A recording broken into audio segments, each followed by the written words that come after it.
Мама мия, да ходим или да не ходим? Или по-скоро да прохождаме заедно с детето или да го оставим да си проходи само?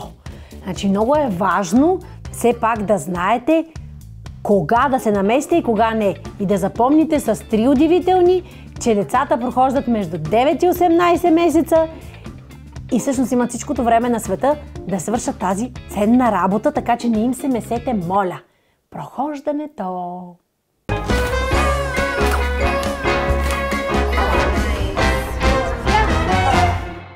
Прохождането. Една тема, която въобще не е свързана само с ходенето, ако много искате да знаете.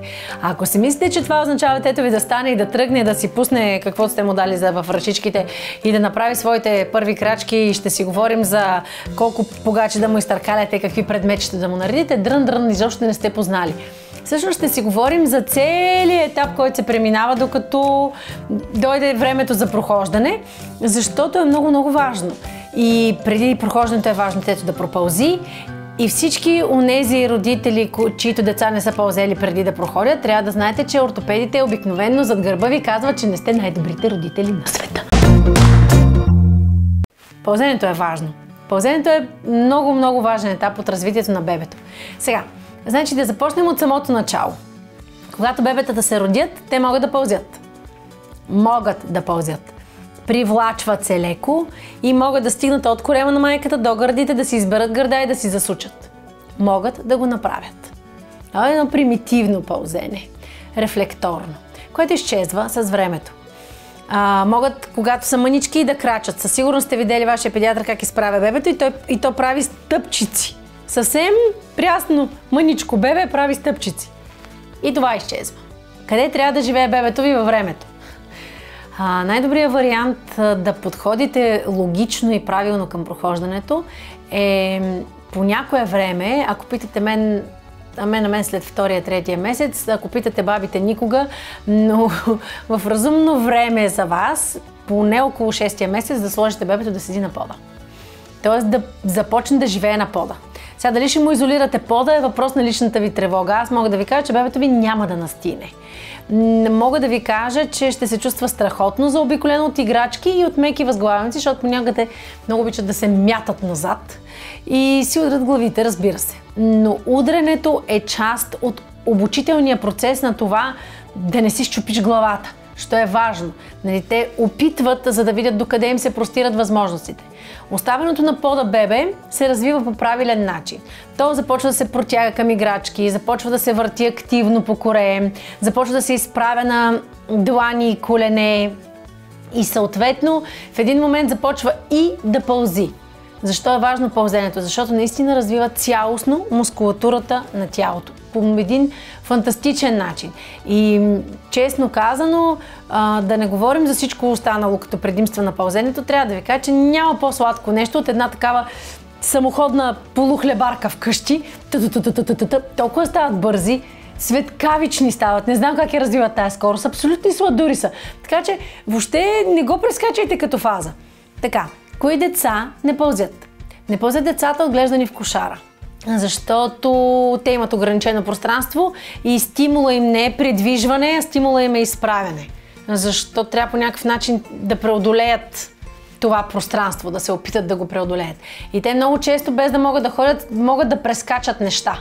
Изумително странно е, но ако го наблюдавате отстрани, ще видите, прескачат. Още преди изобщо да са проходили.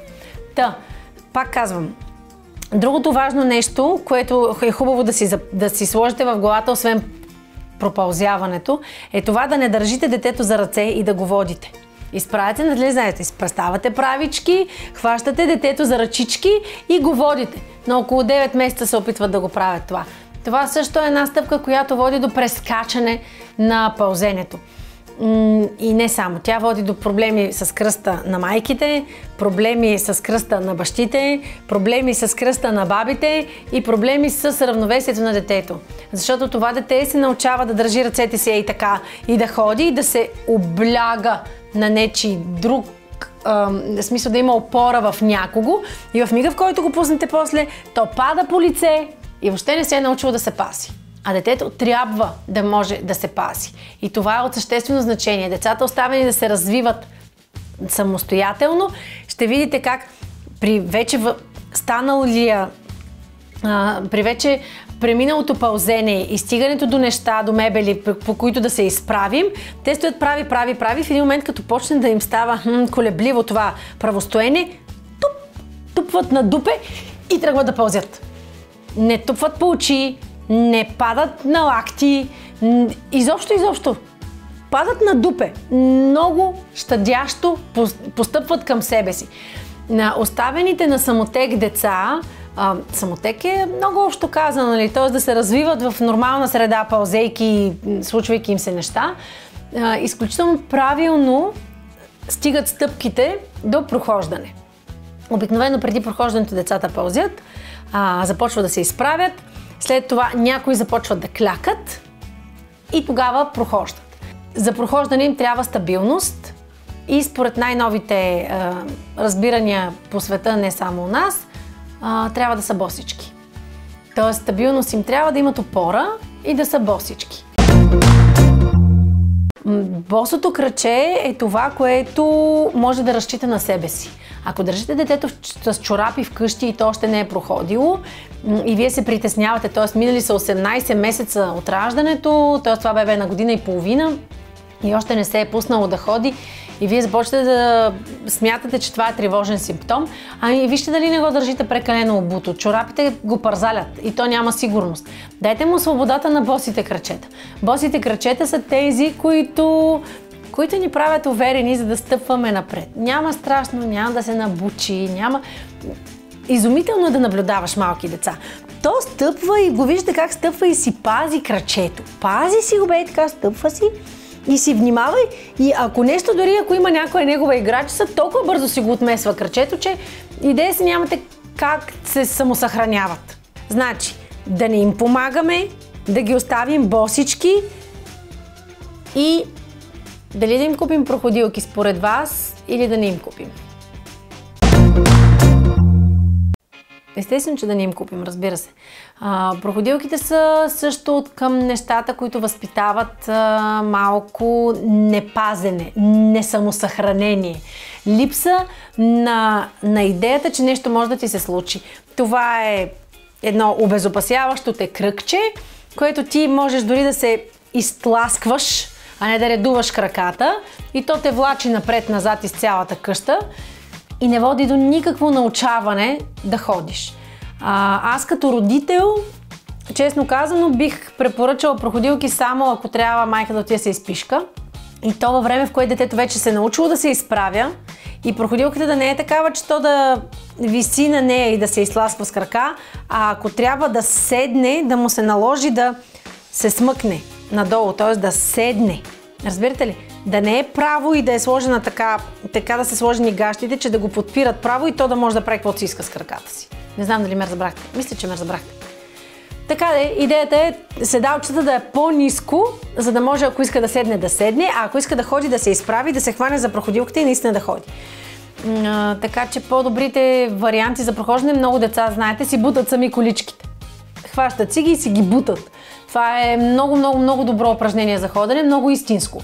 По същия начин негативни коментари сред специалистите може да прочетете и за коланите за прохождане, защото те по същия начин създават на детето фалшива сигурност, обгръщайки го, пък и на мен това ми прилича на кучешка каишка. Аз имам 2 кучета и като ги вода на повод, нали си представите как изглежда? И в парка дете с колани през гърдите и го водят на повод. Ако искате куче, вземете си куче, нали? Няма нужда да постъпвате така с детето си. Ма то ще да падне. Ще падне. От колко сантиметра пада детето? Да си представим един бебешки торс от дупето до главата, включително с главата, това са 42 сантиметра. Сериозно. И много тежки травми. Вие, нали, все пак сте там. Пък и знаете ли, и да сте там, все тая, на една от най-близките ми приятелки, дъщеря й си счупи ръката, седейки в скута на майка си. На 2 годинки, седейки в скута на майка си, обръща се нещо, залита назад, подлага ръчичката неправилно и ръчичката се чупи. Значи, то като има беля, става. Разбира се, у дома, Ако имате камикадзе, защото аз при 2 деца не ми се е падало камикадзе, сега може да ми завиждате. Но не съм закривала контакти, не съм обезопасявала ръбове, такива неща не съм правила, защото никой от децата ми не е ходило да рови в контакта. Може би съм била прекалено обяснителна или всъщност аз ще ви кажа каква съм била. Аз въобще не се прибирах на тая възраст. Излизахме сутринта в 8 и се прибирахме вечерта в 8. Да ги окъпя, да ги накърмя и да легнат да спят. Ма никой не ги е оставял да лазят вкъщи. Лазеха на улицата. Така че, мили и прекрасни хора, нищо страховито няма в прохождането. За да се случи то по нормален начин, естествен, е хубаво да осигурите естествени условия. Боси крачета, липса на ограничаваща среда и да не пречите, когато се учи детето да ходи. Т.е. да не му помагате пречейки, защото всъщност помагате пречейки, защото всъщност вашето тяло само му дава фалшива сигурност. То трябва да може да разчита на себе си. Това е за мен най-важното, което трябва да запомните. Що се касае до избора на обувки, това първо е една отделна тема. Второ, слава Богу, вече в България се продават подходящи обувки за прохождащи деца, т.е. ако искате да ги пускате навън, такива деца като цървулки. Освен това, ако бебетата са ви летни, аз имах късмет, да, факт, моите деца и двете са родени лятото. Не е хубаво да ги раждаш лятото в шеките, но пък после имаш предимството да ти прохождат на топло. И двамата са проходили на босо. Толкова по тая тема. Казвам чао. Значи не забравяйте палци горе, ако ви е харесало. Негативни коментари, ако имате какви. Задължително се абонирайте за канала. Гледайте ни всяка сряда, има ново видео. Въобще е забавно е с нас.